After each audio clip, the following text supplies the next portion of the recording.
Assalamualaikum warahmatullahi wabarakatuh. Halo teman-teman, di sini kami akan menjelaskan hasil dari diskusi kami mengenai pembelahan sel, mulai dari macam-macam pembelahan sel, proses mitosis, juga meiosis, dan masih banyak yang lainnya. Kami dari kelompok 2 ada Aldi Setiawan, Haryanti, M. Ilham Fauzi Setiawan, Ragil Trihadi Wijaya, dan Rezia Anggeriani Hasnur untuk memenuhi tugas dari Bapak Bekti Widiharjo Pranoto.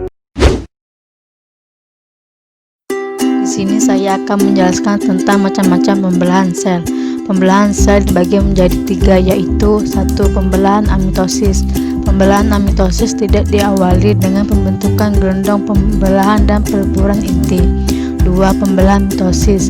Pembelahan mitosis merupakan pembelahan sel yang menghasilkan 2 buah sel anak yang identik, yaitu sel-sel anak yang memiliki jumlah kromosom sebanyak yang dimiliki oleh sel induknya.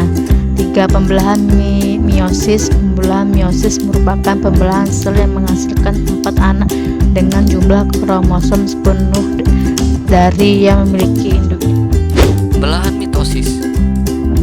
Pembelahan mitosis menghasilkan 2 sel anakan yang serupa genetis. Dalam hal ini, kedua sel anakan mempunyai susunan genetik sama dengan induknya. Pembelahan mitosis berkesinambungan yang terdiri atas 4 fase pembelahan, yakni profase, metafase, anafase, dan telofase. Tetapi, sebelum keempat fase ini dimulai, ada yang namanya fase pendahuluan atau interfase.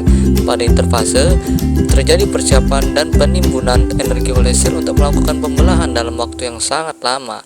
Fase profase. Pada tahap profase, terjadi perubahan pada nukleus dan sitoplasma. Pada fase metafase, masing-masing konektor pada sentromer dihubungkan ke satu sentrosom oleh benang-benang spindel. Pada fase anafase, fase pemisahan kromatid dari bagian sentromer yang kemudian membentuk kromosom baru. Dan yang terakhir adalah fase telofase. Pada fase ini, terjadi peristiwa kromosom berubah menjadi benang kromatid. Nah, setelah membahas tentang proses mitosis, kita menuju ke proses meiosis. Proses meiosis adalah jenis pembagian nukleus yang mengurangi jumlah sel kromosom menjadi setengah dalam sel anak. Pembelahan meiosis hanya terjadi pada organ kelamin. Pembelahan ini berfungsi untuk menghasilkan sel gamet, yaitu sel telur dan sel sperma. Melalui pembelahan ini akan dihasilkan sel anak yang mempunyai kromosom setengah dari kromosom sel induk. Pembelahan di sini terjadi 2 kali, yaitu pembelahan meiosis 1 dan meiosis 2. Fase ini dimulai setelah replikasi kromosom induk untuk menghasilkan kromatid yang identik pada fase S. Pada awal fase 1, kromosom memendek, menebal, dan berduplikasi. Lalu ada fase meiosis 2, merupakan siklus kedua dari proses meiosis dan mirip dengan proses mitosis. Bedanya adalah sel yang mengalami pembelahan bersifat haploid, bukan diploid. Saya akan menjelaskan tentang gametogenesis pada hewan. Gametogenesis pada hewan yang terbagi menjadi 2, yaitu spermatogenesis dan oogenesis. Spermatogenesis merupakan proses pembentukan gamet jantan atau disebut juga sperma. Sementara oogenesis adalah proses pembentukan gamet betina atau disebut ovum atau sel telur.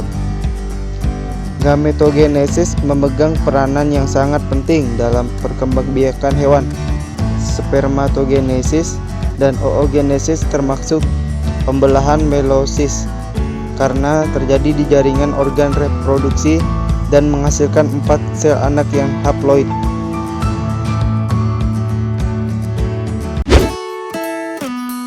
Di sini saya akan menjelaskan tentang proses gametogenesis pada tumbuhan. Proses gametogenesis pada tumbuhan dibagi menjadi 2 proses. Proses mikrosporogenesis dan proses megasporogenesis. Proses mikrosporogenesis yaitu pembentukan sel gamet jantan yang terjadi di dalam kepala sari dan menghasilkan serbuk sari matang yang mengandung 3 inti haploid, yaitu inti vegetatif, inti generatif 1, dan inti generatif 2. dan proses megasporogenesis, yaitu pembentukan sel gamet betina yang terjadi di dalam ovarium dan menghasilkan sel besar atau kandung lembaga muda dengan 8 inti haploid. 8 inti anakan tersebut adalah 2 kandung lembaga sekunder, 3 antipoda, 2 sel sinergit, dan 1 ovum.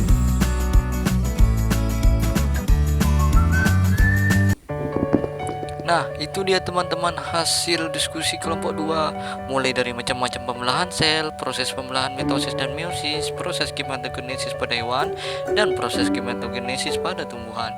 Jika ada kesalahan perkataan maupun materi, mohon dimaafkan. Kami undur diri, salam kami dari kelompok 2. Assalamualaikum warahmatullahi wabarakatuh.